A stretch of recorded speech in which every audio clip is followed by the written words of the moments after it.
Shalom. Selamat pagi Bapak Ibu, Saudara-saudari yang dikasihi Tuhan dimanapun Anda berada. Senang sekali kalau kita boleh bertemu kembali. Mari kita bersatu dalam doa. Segala puji, hormat, dan syukur kami naikkan ke dalam tangan-Mu ya Tuhan. Karena kasih penyertaan-Mu yang selalu baru dan tak habis-habisnya dalam kehidupan kami. Untuk itu Bapak, pada hari yang baru ini, datanglah ke tengah-tengah kami. Berbicara seluas-luasnya ke dalam kami. Agar roh kami Tuhan berpaurat dengan roh-Mu ya Tuhan. Dan kami dapat melakukan kehidupan kami sesuai dengan seluruh kehendak Tuhan. Di dalam nama Tuhan Yesus Kristus kami berdoa. Amin. Tetap hormati orang tua. Nats diambil dari Ulangan 5 ayat 16 yang mengatakan,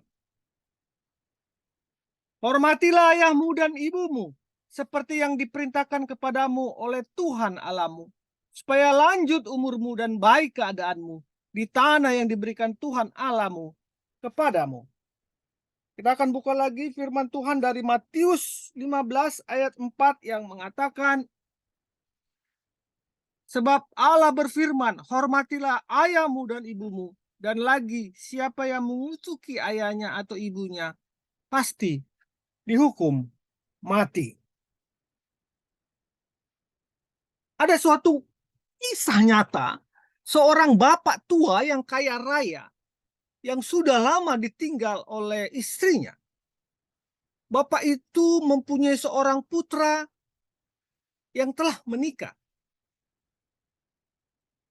Dan setelah istrinya meninggal, ia mendapat izin dari bapaknya bahwa putranya dan menantunya tinggal bersama-sama dengan dia di apartemen mewah milik bapak tua itu.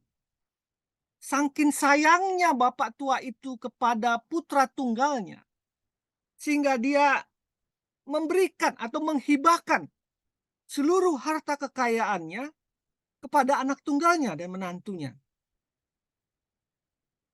Termasuk apartemen tempat tinggal di mana sang bapak tua itu tinggal bersama anak tunggalnya dan menantunya.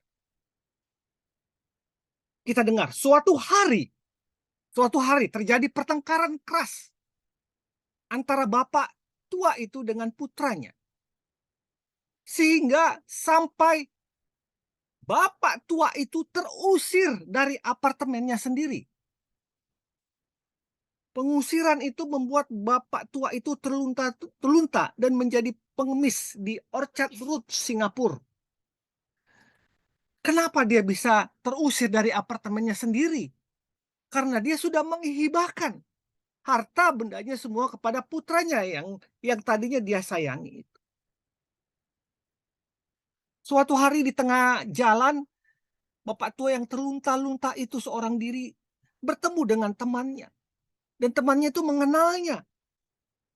Saat ditanya apakah dia adalah teman yang sudah lama tidak ada kabar, berita, bapak tua itu menyangkalinya. Tapi akhirnya temannya itu curiga dan akhirnya bertanya dengan lebih detail. Maka mengakulah bapak tua itu bahwa benar dia adalah temannya. Dengan derai air mata ia menceritakan peristiwa getir yang menerpa hidupnya.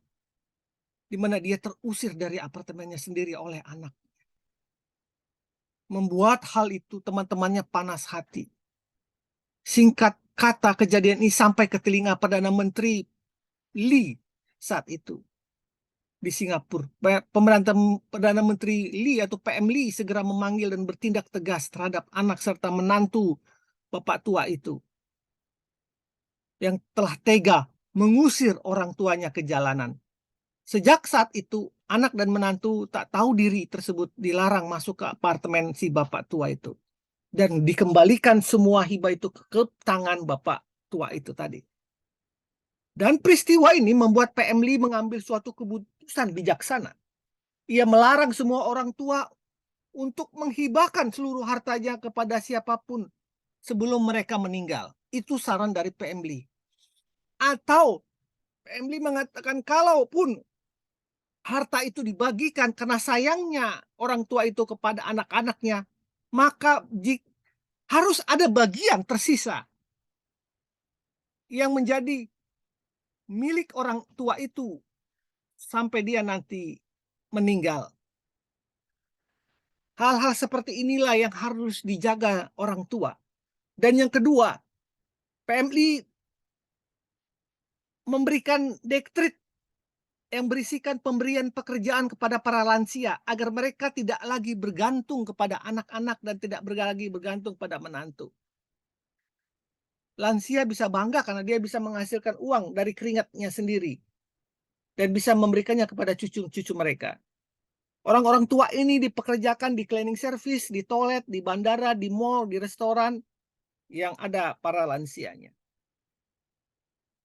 Bapak Ibu yang dikasih Tuhan, apa maksud dari cerita kenyataan di atas?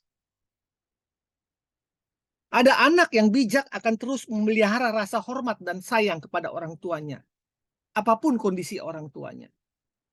Meskipun orang tua kita sudah tidak sanggup duduk atau berdiri atau mungkin sudah selamanya terbaring di atas tempat tidur, kita harus tetap menghormatinya dan menjagainya dan merawatnya.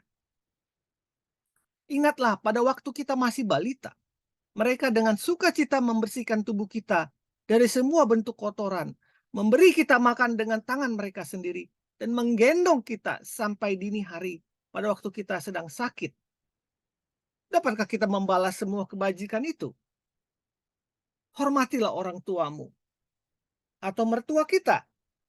Tuhan akan memberkati kita dengan umur yang panjang, damai sejahtera yang daripada Tuhan itu, jika kita menghormati mereka. Ingatlah Ulangan 5 ayat 16. Matius 15 ayat 4. Hormatilah orang tuamu agar engkau berbahagia dan lanjut umurmu di bumi yang diberikan Tuhan kepadamu. Mari kita berdoa. Tuhan, berkatilah Bapak dan Ibuku dengan kekuatan dan kesehatan.